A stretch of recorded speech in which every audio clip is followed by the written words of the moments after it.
Hi, it's Michael Kerr here, presenting Small Business Banter.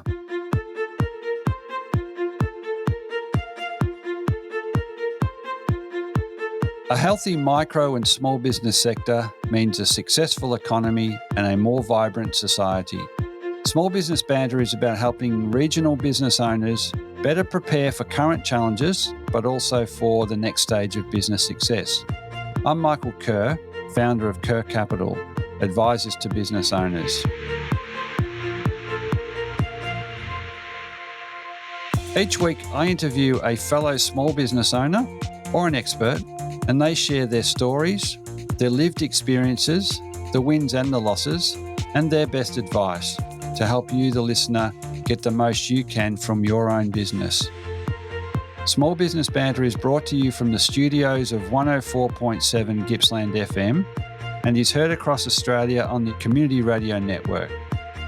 And thanks also to Kerr Capital, supporters of the show. On today's edition, I continue my discussion with Saaed Joulaei on his experience finding and buying a business.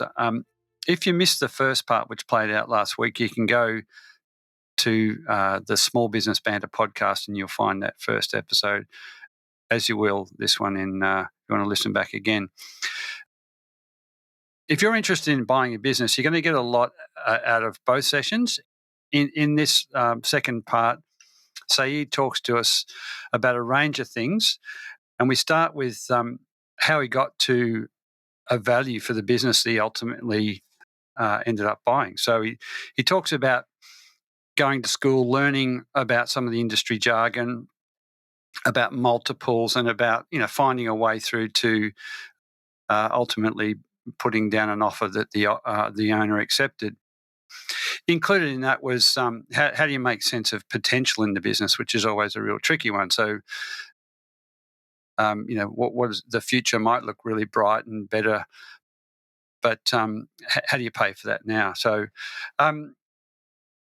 as a key part of getting to that value and ultimately the deal, Saeed talks a lot about the effort he made to build a relationship and trust with the outgoing owner of the business, who ultimately took part of his consideration for the business after the deal was completed. So into the future, that so he was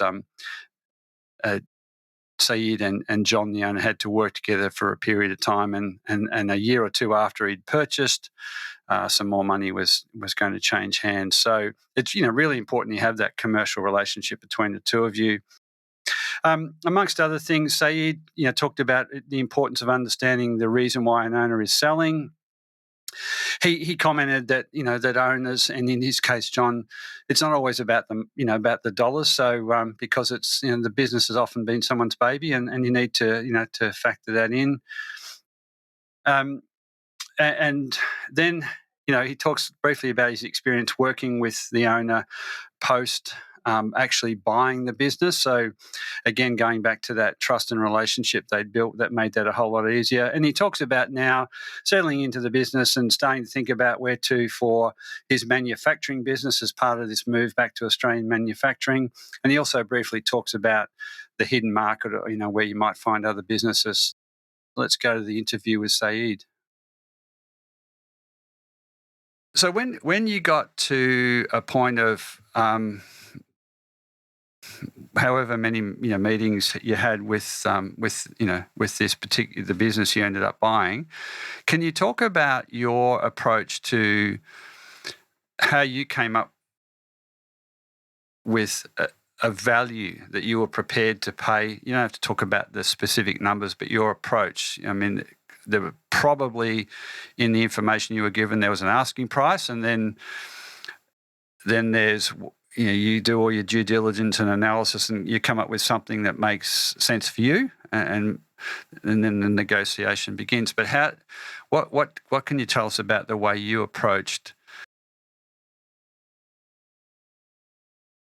coming up with a value for the business that you ended up buying? So, I think in some of your programs I've heard, and it is on the internet too, that there are these multiples, and figures, and that gives you just an idea. But the main value of the business to me when I came down here and had a chat to John, the previous owner, versus the other two owners. The others, I think we had only one meeting with them, and I knew I can't basically go ahead with for so many reasons. So to me, the main part to go ahead or not was the owner, meeting the owner and creating that trust and feeling that can I trust this person, which straight away we had that sort of chemistry with John, and it proved to be true. We worked for 2 years together down the track. And I never had that sort of feeling straight away with the other owners. The figures for the other two businesses, interestingly, was looking much better than Centreline.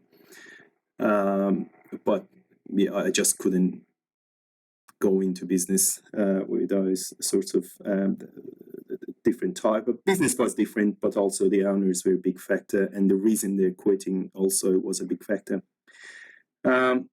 So multiples, look, we in the end we went beyond those numbers, and the formula was out of the door once we both knew we want to go ahead. Started putting some figures, and from two sides we negotiated for a long time. I must say, it took a while to come up with a formula, and it's not a figure that you just pay someone and they move out with a structure of upfront versus some down the track and business performance, and we came up with a formula. But it took a long time to talk through, and to be fair on two sides, I remember very early on the same thing, and we spoken a lot about this with John. He had other inquiries, and there were people who wanted to pay some cash, but he didn't feel they will be going anywhere with the business, so he wasn't comfortable to give it away to someone that he knew will be not a success for the business as well, and he was seeing it as his child, which that's how I saw it as well, and still I see it. Yeah. Yep, there's a very strong lot of emotional attachment. Correct. So the values came down the track after all those prep work done, trust and relationship was built. We agreed on the number. Yeah, and when, for those listening who aren't familiar, Saeed talked about multiples, and there is there's a well understood approach for valuing businesses, which is a multiple of maintainable earnings. So, the multiple being the number of years of the earnings that you're prepared to pay for the business. But so what you went on, and I think that trust that you had built with the previous owner is paramount to getting a deal across the line that makes sense for both of you, especially when it sounds like there was at least a 2-year period where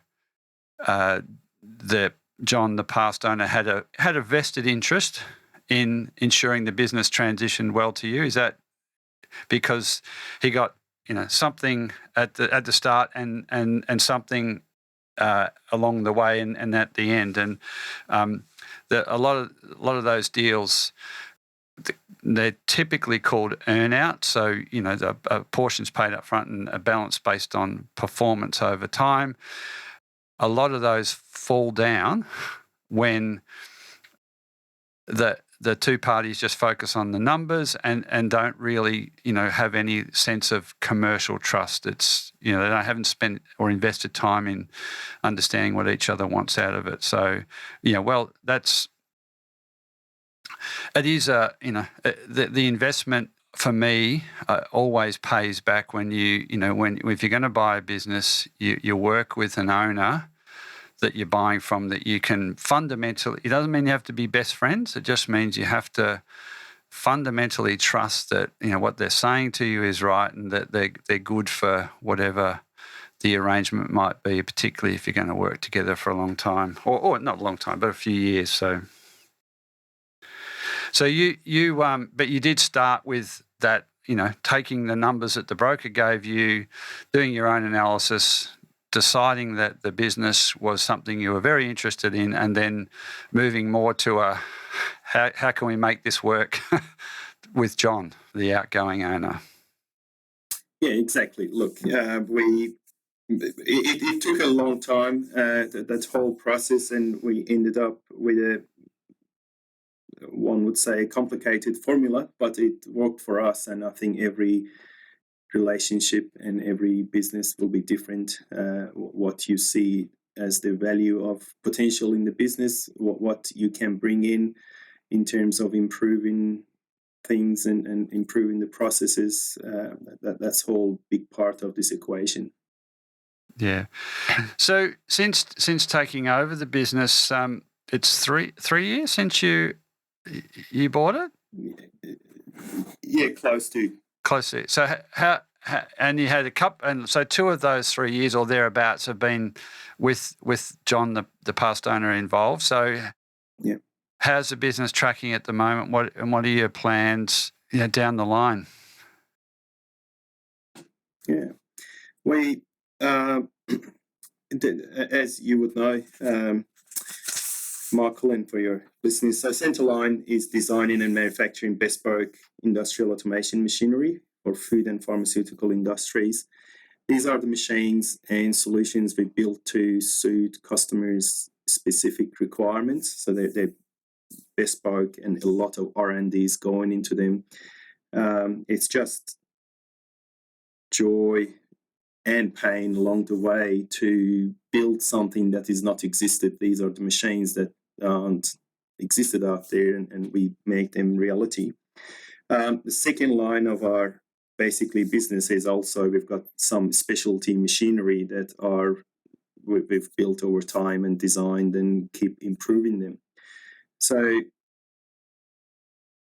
my plan in coming years is to find a good balance between the two. So we still stick to our heritage in terms of the bespoke machinery, but also tap into wider audience on building this lineup of our own machinery that we can test and improve and keep improving on them too. That will be the challenge in coming years. Yeah, it sounds a bit like you've got some of that. You bought a solid business that was doing well, and but you've also got your startup in there as well with those new product lines. So which maybe is a nice combination, but you get to do some R&D. Correct. Yeah, and look, the technology, the way it's going, I can bring in some knowledge in that area from my previous experiences in life and work, and my passion to just move on to Industry 4 and connected devices. And that's what we're working on as well. We're living in a world, and everyone wants to see how their machines are basically operating and performing from outside their offices. So right now we're providing that sort of features to our customers too. Yeah. And in terms of manufacturing in Australia, you're part and parcel of that. It's probably it was turning the corner, a while back, but it's become front and center. Through COVID with disrupted supply chains and reliance on international trade partners. I think maybe it's really is a good times ahead for local smart manufacturers. It is, Michael. It is an exciting time, and we see it in our customers as well. When COVID hit in probably around mid 2020, we saw a lot of hesitancy from our customers to hold on to the investment. Everything we sell is a big capital investment for our customers. So those are the first ones that people hold when it's uncertain time. But it didn't take very long for them to realize these are actually big investments and right investments in the right time. The biggest challenge at the moment for us, and I believe from talking to anyone, that can get in the way of local manufacturing growth and basically viability, is the skilled labor. That's the biggest problem I find myself in first hand, and anyone else I'm in touch, that they're in trouble too with finding just skilled workforce. There's not much happening in our TAFEs anymore, unfortunately, and young kids are not interested in this area. So it's a real trouble. Yeah, nothing's ever straightforward or easy, is it? No. So demand is there, but responding to it is really challenging at the moment. Yeah. No, and in an early edition of Small Business Banter in January, we had on a guy called Brendan Halliday who recruits chefs from offshore, and his business was decimated through COVID. But the on the ground here, the hospitality is going through all sorts of challenges, but at the centre of it all is not having trained front of house and chefs. So it's a major problem. We've just had the budget, the federal budget, drop in last night, and I haven't kind of been through the detail, but I think there's some acknowledgement and money towards traineeships, and so maybe that goes some way to fixing some of the problems.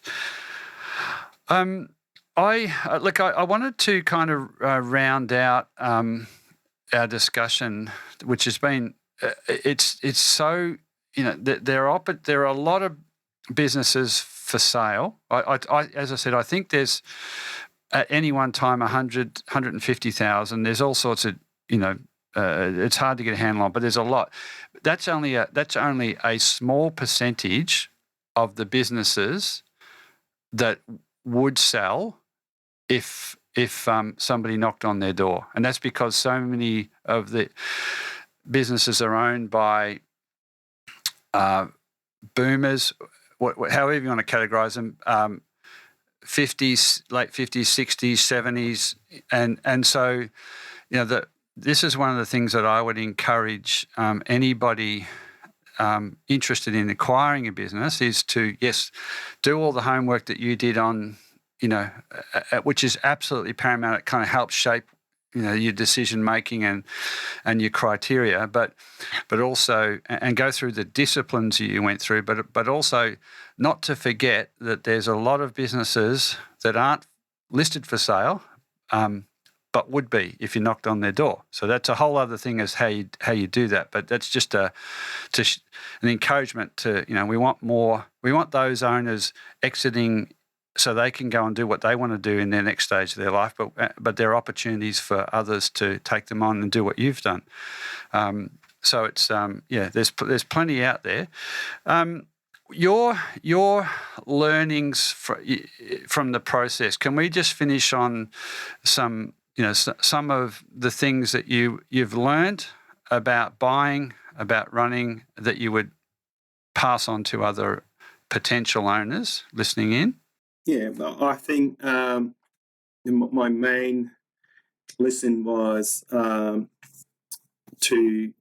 just go out there and explore first, but you need to do a lot of work on yourself if you're moving from being employee to owning the business. Someone like myself, most of the time has been in engineering area. You need to learn a lot on accounting, marketing, sort of strategies and that area. which I myself took a micro MBA to cover those areas, and it was very useful. And also tap into your community. I got to know you, Michael, through someone that was introduced by someone else. That's how, Yeah. and it was very useful and very valuable. Like the advice I got from you along the way was just reassuring and very helpful. And you also introduced Neil to me as an accounting due diligence, which was the next step. And he's a great friend of mine now, and also our business accountant. And his help again was just you can't put a price on that. How Yeah. you can do your due diligence. So I would say you will get help from people who you might not expect. Just ask for it and be open and get as much as advice as you can. I think it's every bit was very helpful for me. I think you did. I think you did. The advice you got and sought was also on top of building a fairly substantial base of understanding of what you needed yourself, like because you did all the hard yards to look at those information memorandums or business summaries or financials that came through, and I think you probably, I don't have much of an idea. I need to go away and learn some about this, and I think that makes for much better when you then do seek technical or professional advice.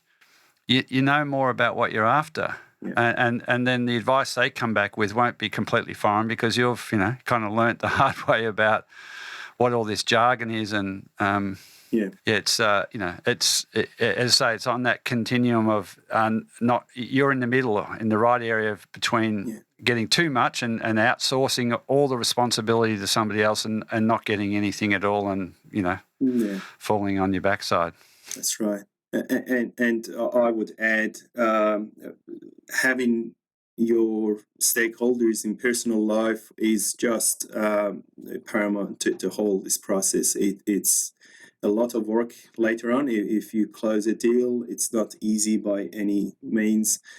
And you need to make sure you've gone through your communication and talks to your partner or whoever is probably will be affected by this, your kids, if they're in the right age, and make sure they understand the implications and they're on board with it, or at least you've communicated.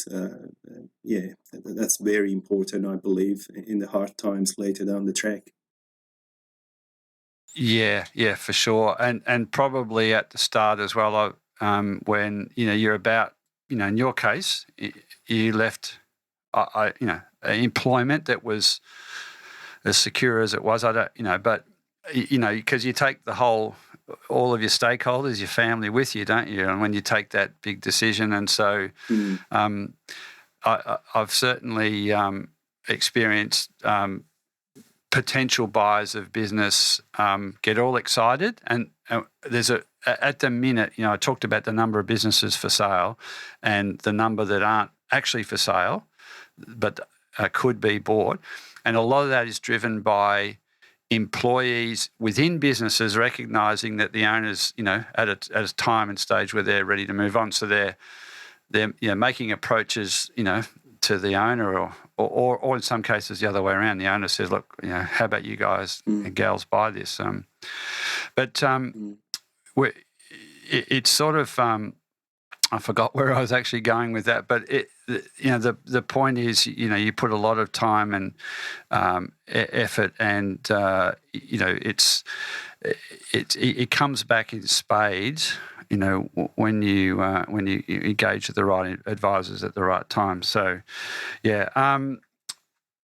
what in terms of your next, you've got a bit of runway now. Do you think there's another acquisition for you down the track to bolster the business you've got? And if you've got something interesting, Michael, we can look at. Yeah, all right. Well, Yeah, I haven't got anything in mind at the moment. We will talk about that. Yeah. No, that's good. All right, Saeed, I think it's been a really valuable and instructional real world reflection on a process that I wish a lot more employees would consider, and that is taking that a measured and considered leap of faith to buy a business, because employment's not all it's cracked up to be. It's it's been a safe haven for a long time, but I think things are just more disruptive. And as you talked about, you take your stakeholders, your family along with you. But a well-performing small business gives you something that traditional employment doesn't, and it's not for everybody. But if you can see yourself becoming the owner, I'd encourage you to do it, and I'd encourage you to kind of reflect on what Saeed's talked about here today, because you got to go to school on how you go about analysing the business and how you go about negotiating, but all that can be done. So well done to you, Saeed. I really enjoyed your time, and I wish you well with your with Centreline Engineering, and it sounds like it might be at the start of something pretty good. Thank you very much, Michael. I appreciate the opportunity. I hope it was useful for your listeners. I'm sure it will be. So thanks again, Saeed. So that's all for today's episode of Small Business Banter. I continue to be inspired, bringing you small business experts and other small business owners and hearing their stories. If you want to listen to any past episode, jump onto your podcast platform of choice and search Small Business Banter. There you will find a diverse and fascinating collection of small business owners and experts openly discussing and sharing their experiences. For any of the links, resources, or information we've talked about on the show today, or to contact me, please head over to smallbusinessbanter.com, or you can find us on Facebook and Instagram. And it would be great to have you tune in the same time next week for another episode of Small Business Banter.